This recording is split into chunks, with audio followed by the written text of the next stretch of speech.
keceplosan. Rocky Gerung mengatakan bahwa dia hanya mimpi atau halusinasi terkait perpecahan Prabowo dan Joko Widodo. Dan inilah pernyataan Rocky Gerung. Di antara Prabowo dan Jokowi yang dulu kita udah antisipasi, kan dulu saya sebut di sini, satu waktu akan terjadi duel kendati sangat sublim, saling kirim sinyal antara Prabowo dan Jokowi. Gitu, Golkar itu diambil oleh Jokowi, apa itu bukan diarahkan untuk menghalangi Prabowo di kemudian hari. Jadi secara ya kita baca secara blanten lah soal itu kan. Kan politik ada yang terlihat, ada yang tersembunyi. Nah, sinyal ini jelas bahwa Pak Prabowo menganggap dia lagi dikepung oleh Jokowi itu. Dan peristiwa ini ini berdasarkan cerita Prabowo dulu. Kenapa lu nggak pernah percaya bahwa kemampuan gue bermimpi itu melebihi kemampuan saya bertemu? Kan aja bang, namanya bocor halus. Gitu kira-kira ini analisis aja, analisis. Jadi kelihatannya begitu. Sebut aja dengan istilah yang agak mendebarkan deja vu. I was there, dan sekarang mau dialami lagi itu. Oleh siapa? Oleh mahasiswa berdasarkan cerita alumni UGM, alumni UI. Kan ini komunikasinya jalan terus kan.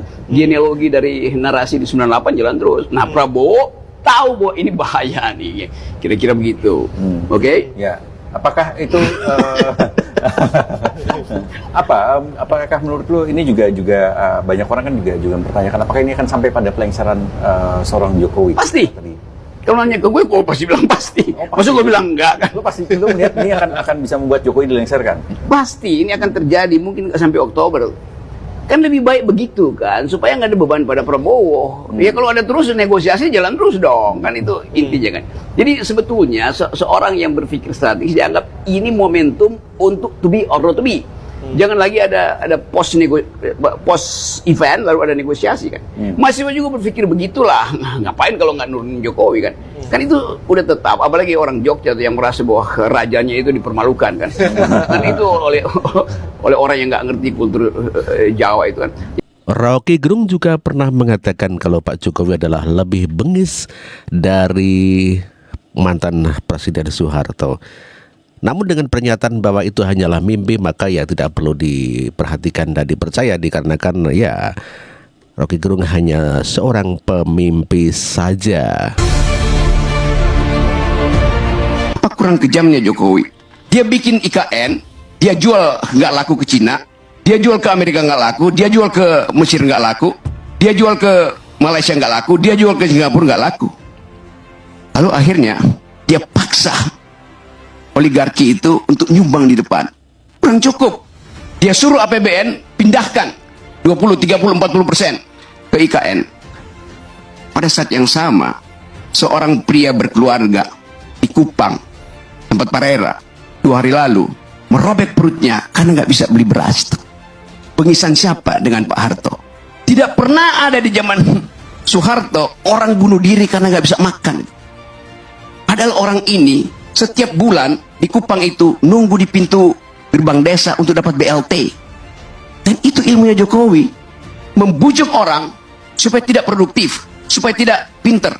Bagian besar mereka yang nunggu BLT itu adalah pemilih yang tidak tamat kelas 7. Bagaimana mungkin kita bicara hal-hal yang normatif, etik pada pemilih yang 80% dari pemilih Indonesia itu tidak tamat kelas 7, artinya tidak tamat SMP. Mereka menunggu serangan fajar, mereka menunggu BLT. Itu bengis namanya. Bengis ya. Zaman Pak Harto kurang ajar. Dia suruh konglomerat eksploitasi sumber daya. Berapa persen yang balik ke negara? 35%. Zaman SBY berapa persennya balik ke negara? 27%. Zaman Jokowi berapa persennya balik ke negara? 6%. Itu bengis namanya tuh. Hak saya untuk dapat keadilan, hak mama untuk dapat. Iya, itulah Rocky Gerung yang mengatakan bahwa Jokowi lebih bengis daripada Soeharto, tetapi ya tidak usah dimasukkan ke dalam hati. Dia kan hanya ngarang, hanya halusinasi begitu ya. Hanya Ya, namanya juga mimpi. Ya, namanya juga orang mimpi bagaimana sih? Jadi dianggap aja dia orang stres begitu saja sehingga tidak perlu dipercayalah. Cuman ya memang dia cari makannya di situ ya, cuap-cuap saja dan selalu membenci kepada Pak Jokowi dengan kata-kata yang sangat tajam begitu ya. Ada dungu, ada jahat, ada bengis, tetapi kadang-kadang dia mengatakan Pak Jokowi itu goblok, tolol gitu ya. Jadi aneh gitu ya. Ya, Rocky Gerung juga mengatakan dungu, Jokowi adalah dungu ketika berbicara dengan AFC Pulah Patah. Kedua orang ini adalah para pembenci Presiden Joko Widodo dan merasa diri paling pinter gitu ya.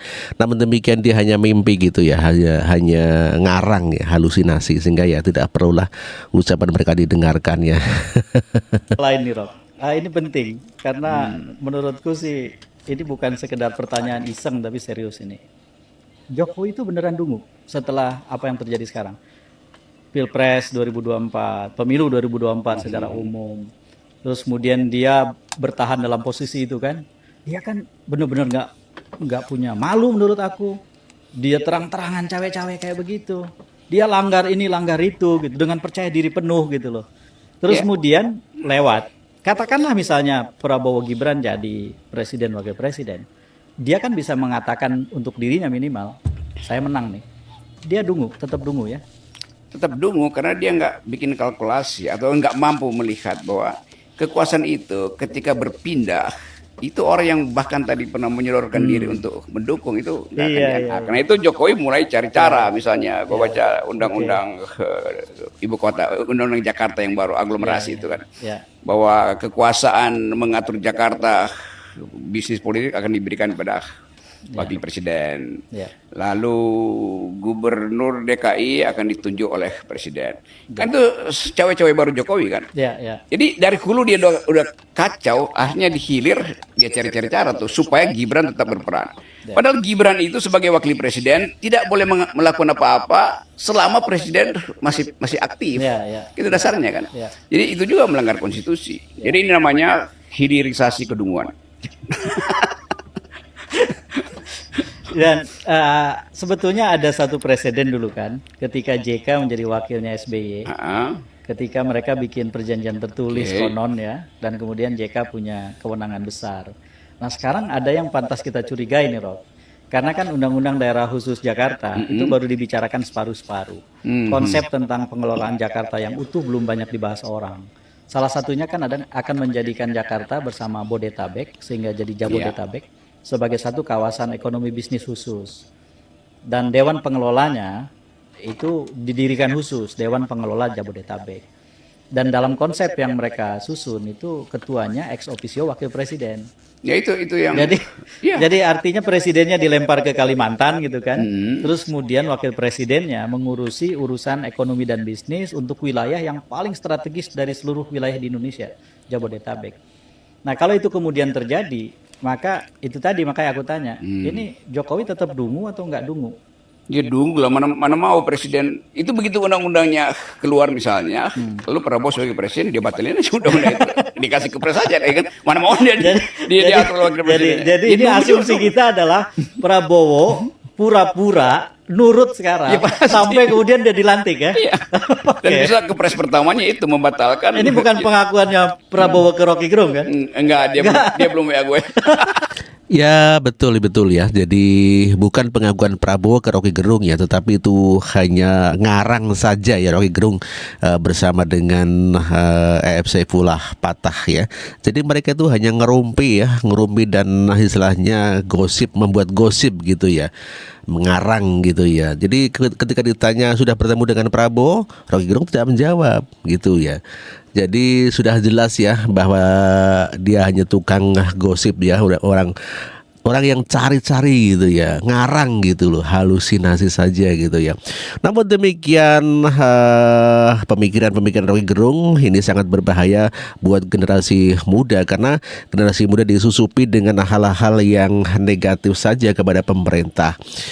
Tentu saja bisa jadi nanti banyak anak-anak muda yang begitu sangat benci kepada pemerintah. Ya, bisa mencederai pola pikir anak-anak muda. Ini adalah seorang akademi yang harus mengedepankan fakta intelektual, bukan ngarang-ngarang saja, begitu ya. Sangat berpotensi untuk mencederai nalar sehat bangsa ini, khususnya anak-anak kita. Jadi kalau kita semua sobat yang mengizinkan anak-anak kita menonton beliau, beritahu bahwa cara berpikir seperti inilah cara berpikir yang harus dihindari, atau paling tidak ditimbang ulang secara serius terkait dengan nilai kebenarannya, bahwa dia bisa didengar, ya tidak salah untuk mendengar, supaya kita bisa menguji apakah keyakinan kita terhadap kinerja Pak Jokowi yang memberikan nilai A, bahkan A+, ya, itu sesuatu yang terkonfirmasi atau tervalidasi.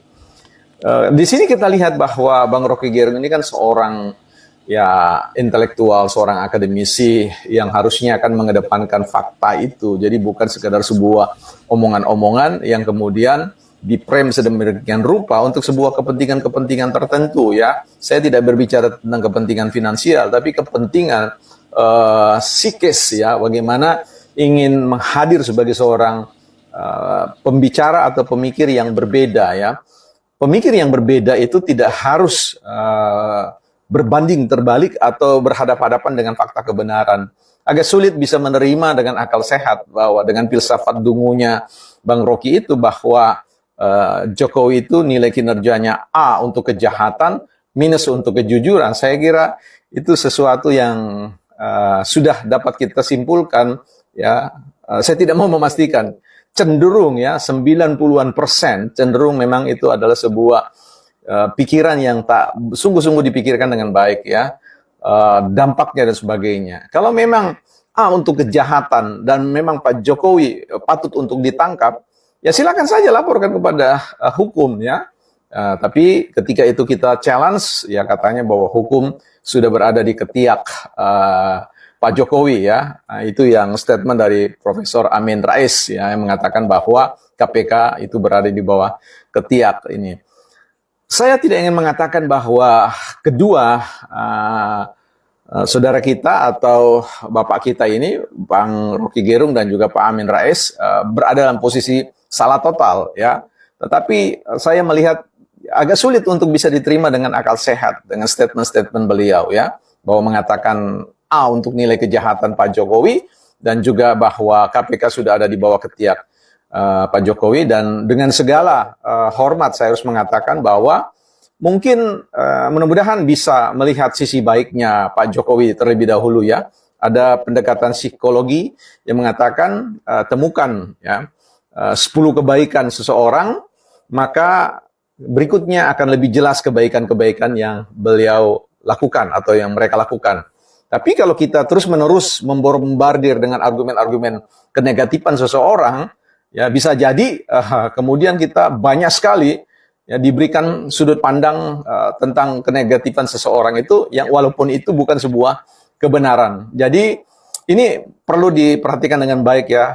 Bangsa ini, anak-anak kita ini sedang menanti guru-guru yang tidak harus bombastis dalam menyampaikan sesuatu, sebab sekali lagi ketika bicara tentang prinsip kebenaran, bahwa seseorang yang dekat dengan kebenaran adalah memiliki tipe yang tenang dalam menyampaikan sesuatu, yang tidak ingin menarik perhatian publik dengan cara-cara tertentu,